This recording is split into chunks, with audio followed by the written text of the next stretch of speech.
Breaking news చూస్తున్నాం. సృష్టి centre లో ఎన్నో అక్రమాలు బయటపడుతున్నాయి. తెలుగు రాష్ట్రాల్లోని సృష్టి టెస్ట్ ట్యూబ్ సెంటర్స్ లో సోదాలు నిర్వహించారు అధికారులు. సోదాల్లో విస్తుపోయే అంశాలు వెలుగులోకి వస్తున్నాయి. ఫ్రీజర్ లో భారీ ఎత్తున వీర్యం నిల్వలు చేసినట్లుగా మనకి సమాచారం అయితే అందుతోంది. యువకులకు డబ్బు ఆశ చూపించి వీర్యం సేకరించినట్లుగా కూడా తెలుస్తోంది. దాతల నుంచి సేకరించిన వీర్యంతో సంతానం అలాగే 2 ఏళ్ల బాబుకు క్యాన్సర్ తో మోసాలన్నీ కూడా బయటపడినట్లుగా తెలుస్తోంది. 7 ఏళ్ల క్రితమే ఈ కేంద్రాన్ని సీజ్ చేసినట్లుగా అధికారులు కూడా చెప్తున్నారు. గుట్టు చప్పుడు కాకుండా ఈ దందా అయితే కొనసాగుతూనే ఉంది. పోలీసుల అదుపులో డాక్టర్ నమ్రత ఉన్నట్లుగా కూడా మనకి సమాచారం అయితే అందుతోంది. అమ్మతనం కోసం ఎదురు చూసే తల్లులేవరి టార్గెట్. ఆకర్షణీయమైన ప్రకటనతో ఆకర్షిస్తారు. పిల్లలను పుట్టిస్తామంటూ చెప్తారు. లక్షలకు లక్షలు దోచేస్తారు. కానీ తెర వెనుక వారు చేస్తున్న ఘరానా మోసాలకు అమ్మనైనా అనే ఆనందం రోజులకే పోతుంది. సికింద్రాబాద్ సృష్టి టెస్ట్ ట్యూబ్ సెంటర్స్ వేదికగా జరిగిన ఓ ఘటన ఇప్పుడు సంచలనమే సృష్టిస్తోంది. 2 ఏళ్ల క్రితం సికింద్రాబాద్లోని సృష్టి టెస్ట్ ట్యూబ్ సెంటర్కు వచ్చిన దంపతులు మగబిడ్డ పుట్టారు. పుట్టిన బిడ్డను చూసి వారు ఎంతో మురిసిపోవడం కూడా జరిగింది.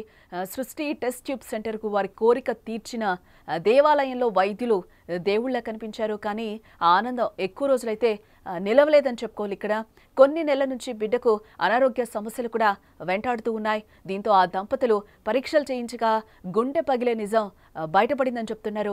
ఫలితాల్లో బాబుకు క్యాన్సర్ ఉన్నట్లుగా తేలింది. తమ కుటుంబంలో ఎవరికీ లేని వ్యాధి బాబుకెందుకు వచ్చిందో అర్థం కాని ఆ దంపతులు అనుమానంతో సృష్టి సంతాన సాఫల్య కేంద్ర నిర్వాహకులను నిలదీశారు. ఆ తర్వాత గోపాలపురం పోలీసులకైతే ఫిర్యాదు చేసి DNA పరీక్షలు నిర్వహించగా అసలు విషయం బయటపడింది. ఆ విషయం ఏంటో తెలుసా? సంతానం కోసం వచ్చే దంపతుల కోసం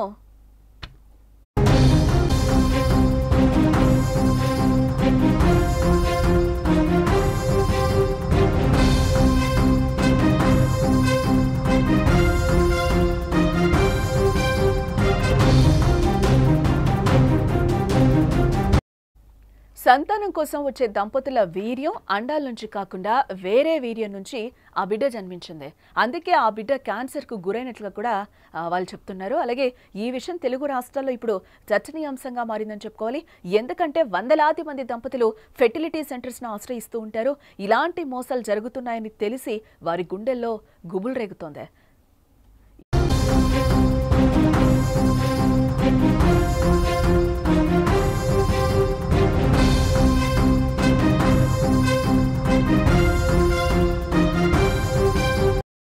ఈ అంశంపై దర్యాప్తు ప్రారంభించిన పోలీసులు సోదాలు నిర్వహించగా విస్తుపోయే అంశాలు వెలుగులోకి వస్తున్నాయి. అలాగే 7 ఏళ్ల క్రితమే సికింద్రాబాద్లోని ఈ కేంద్రాన్ని సీజ్ చేసినట్టుగా గుర్తించడం జరిగింది. సికింద్రాబాద్తో పాటు ఇటు నెల్లూరు, విజయవాడ, విశాఖపట్నాల్లో కూడా ఫర్టిలిటీ సెంటర్లు ఉన్నట్లుగా గుర్తించి అక్కడ పోలీసులకు కూడా సమాచారం ఇవ్వడంతో అక్కడ కూడా తనిఖీలు నిర్వహించారు. ఈ దాడుల్లో కీలక ఆధారాలను అయితే సేకరించడం జరిగింది. అధికారులు డాక్యుమెంట్లు కూడా ఇప్పటికే స్వాధీనం చేసుకున్నారు. ఫ్రీజర్లో భారీ ఎత్తున వీర్యం నిల్వలు బయటపడడం ఇప్పుడు విస్మయానికి గురి చేస్తోంది. కొంతమంది యువకుల నుంచి కూడా డబ్బు ఆశ చూపించి వీర్యం సేకరిస్తున్నట్లుగా కూడా అధికారులు వెల్లడించారు. ఇది సంబంధిత నిబంధనలకు విరుద్ధమని కూడా స్పష్టం చేస్తున్నారు.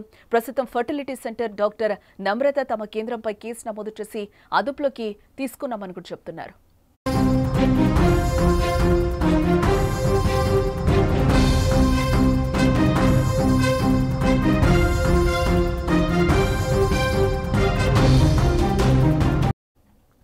సికింద్రాబాద్లోని సంతాన సాఫల్య కేంద్రంలో ఘరానా మోసం వెలుగు చూసింది.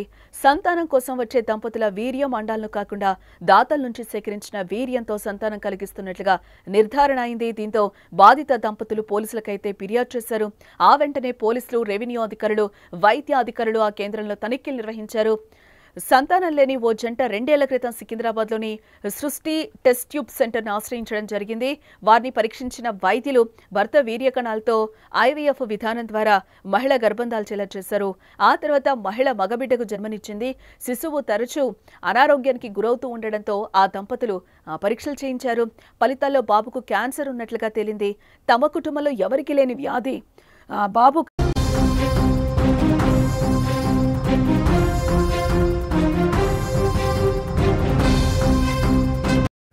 ఫలితాల్లో బాబుకు క్యాన్సర్ ఉన్నట్లుగా తేలిందని చెప్తున్నారు. తమ కుటుంబంలో ఎవరికీ లేని వ్యాధి బాబుకి ఎందుకు వచ్చిందో అర్థం కాని ఆ దంపతులు అనుమానంతో సృష్టి సంతాన సాఫల్య కేంద్ర నిర్వాహకులనైతే ఒక్కసారిగా వారు నిలదీశారు.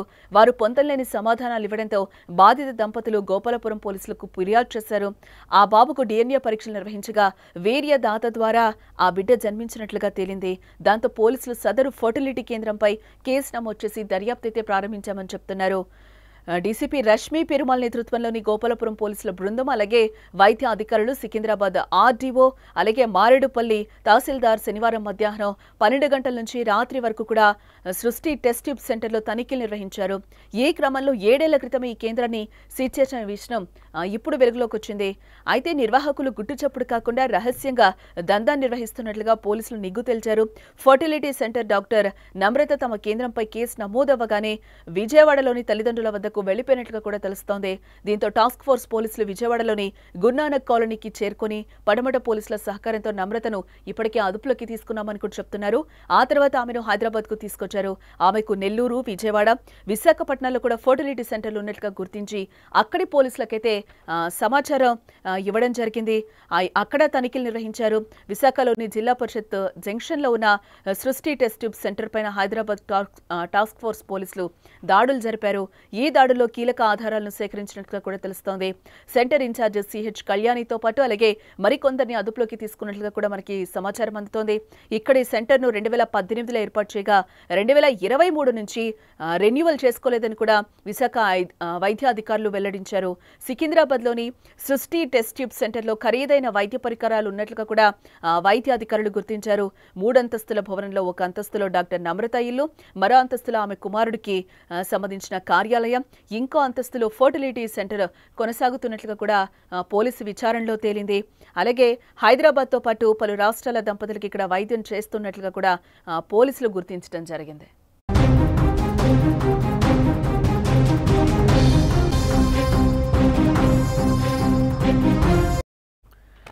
పోలీసులు సృష్టి సంతాన సాఫల్య కేంద్రం నుంచి కూడా కీలక డాక్యుమెంట్స్ స్వాధీనం చేసుకున్నట్లుగా చెప్తున్నారు. ఫ్రీజర్లో భారీ ఎత్తున వీర్యం నిల్వలున్నట్లు కూడా గుర్తించామని చెప్తున్నారు. ఆసుపత్రి కంప్యూటర్ హార్డ్ డిస్క్ ను కూడా సీజ్ చేసి మరింత సమాచారాన్ని సేకరించడానికి అందులోని డేటాను విశ్లేషిస్తున్నామని కూడా అంటున్నారు. వీడియో రికార్డింగ్ మధ్య సోదాలు, తనిఖీలు కొనసాగించారు. ఈ క్రమంలో పలువురు సిబ్బంది వాంగ్మూలాలను కూడా సేకరించామని చెప్తున్నారు. తాము ఆ కేంద్రంలో వైద్యం చేయడం లేదని డాక్టర్ నమ్రత చెప్పగా లేదు వైద్యం కొనసాగుతుందని సిబ్బంది వాంగ్మూలం ఇవ్వడం ఇక్కడ మనం గమనార్హంగా చూడాలి. అటు విశాఖపట్నం సెంటర్లో కూడా భారీగా వీర్యం నిల్వలు లభ్యమైనట్లుగా కూడా సమాచారం. కాగా పోలీసులు, వైద్యులు, రెవెన్యూ అధికారులు సంయుక్త తనిఖీల వివరాలను ఆదివారం వెల్లడిస్తామని కూడా డీసీపీ రష్మి చెప్తున్నారు. ఈ కేంద్రంలో అక్రమంగా IVF నిర్వహిస్తున్నట్లుగా తెలుస్తోందని, జిల్లా వైద్య అధికారులు లోతైన దర్యాప్తు చేస్తున్నారని కూడా చెప్పారు. ప్రాథమిక విచారణ పూర్తయ్యాక మీడియాకు వివరాలు వెల్లడిస్తామని కూడా పోలీసులు చెప్తున్నారు.